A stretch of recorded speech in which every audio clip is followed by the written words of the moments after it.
छोटी छोटी बातों को लेकर कुछ मामा के यहाँ से कुछ बुआ और मौसी के यहाँ से मिलाकर बना दिया षड्यंत्र, जो कि एक हंसता खेलता परिवार पति पत्नी रह रहे थे प्रेम से, और ये सब हो गया टेंशन में, इतना चला गया कि उनमें हो गया तलाक। और फिर जो हुआ आगे उसे सुन आप भी हो जाएंगे परेशान।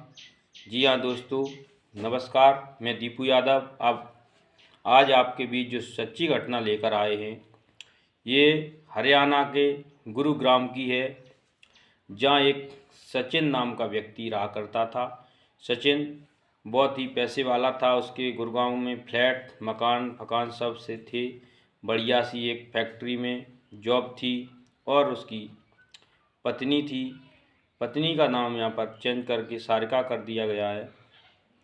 तो सचिन और सारिका दोनों एक दूसरे को बेहद ही प्यार किया करते थे, लेकिन सचिन जब 10-12 घंटे ड्यूटी करके आया करता था शाम को, तो थोड़ी दोस्तों के साथ भी समय बिताया करता था। आप समझ ही रहे होंगे कि दोस्तों के साथ जब शाम को बैठते हैं तो ड्रिंक कर लिया करता था, और जब ड्रिंक करके आया था तो पत्नी उसको रोका टोका करती थी। इसी को लेकर उसने अपनी पत्नी के ऊपर एक दिन दारू के नशे में हाथ उठा दिया।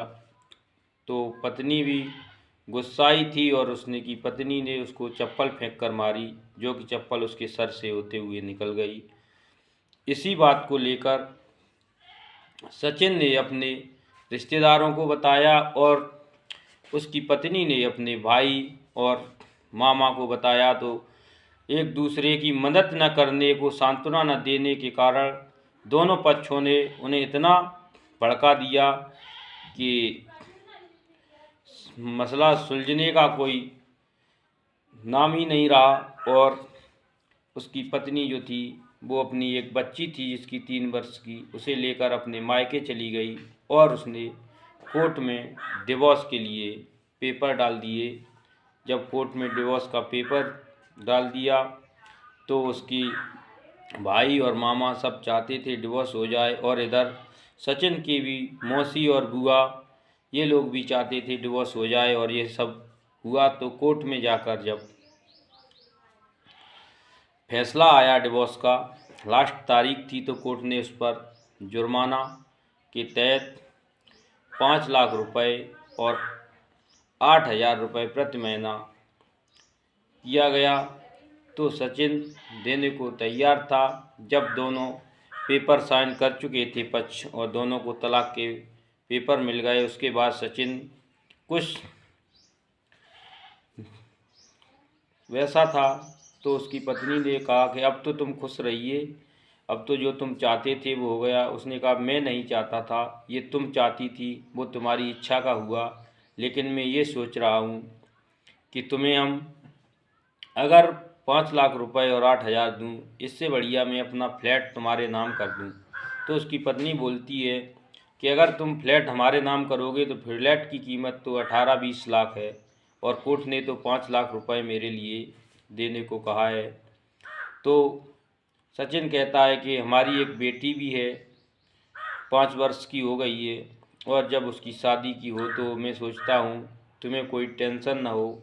ये बात सुनकर सचिन की जो पत्नी थी वो सोचने पर मजबूर हो जाती है, और वो कहती है कि मैं जिस व्यक्ति के बारे में इतना बुरा भला सोच रही थी वो तो हमारे बारे में अच्छा सोच रहा है। फिर वो एक दूसरे से बातें करते हैं, और लड़की और लड़के के पक्ष के जो लोग थे वो कोर्ट के बाहर कैंटीन में दोनों मिलकर चाय पी रहे थे, बतरा रहे थे।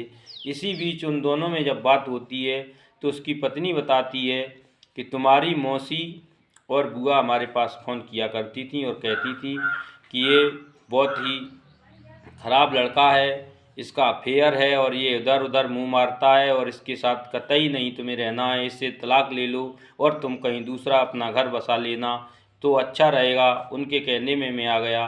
फिर सचिन ने बताया कि तुम्हारे मामा के यहाँ से भी हमारे लिए फ़ोन आते थे, और वो कहते थे ये लड़की बिगड़ी हुई है और इसका चरित्र खराब है। तो दोस्तों देखिए, रिश्तेदारों की क्या भूमिका थी। किसी के यहाँ झगड़ा हो रहा हो तो रिश्तेदारों को झगड़ा सुलझाना चाहिए, लेकिन दोनों पक्ष वहाँ पर उनका घर बिगाड़ने पर अड़े रहे।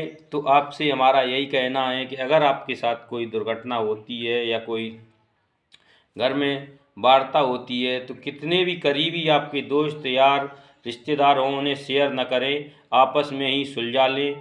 न देखिए नतीजा क्या हुआ, और फिर वो दोनों एक दूसरे के प्रति भावुक हुए और उन्होंने पेपर जो डिवोर्स के थे फाड़ दिए और दोनों ने वहीं फैसला किया साथ रहने का, और वो दोनों साथ चले गए। अगर वो एक दूसरे से बात नहीं करते तो परिवार का खंडन हो जाता। तो दोस्तों हमारी कहानी से आपको क्या राय मिली, यहाँ पर किसकी गलती थी, आप कमेंट बॉक्स में ज़रूर बताएं। हमारे वीडियो को लाइक करें और हमारे चैनल को अगर सब्सक्राइब नहीं किया है तो चैनल को सब्सक्राइब कर लें। हम आपके बहुत बहुत आभारी रहेंगे।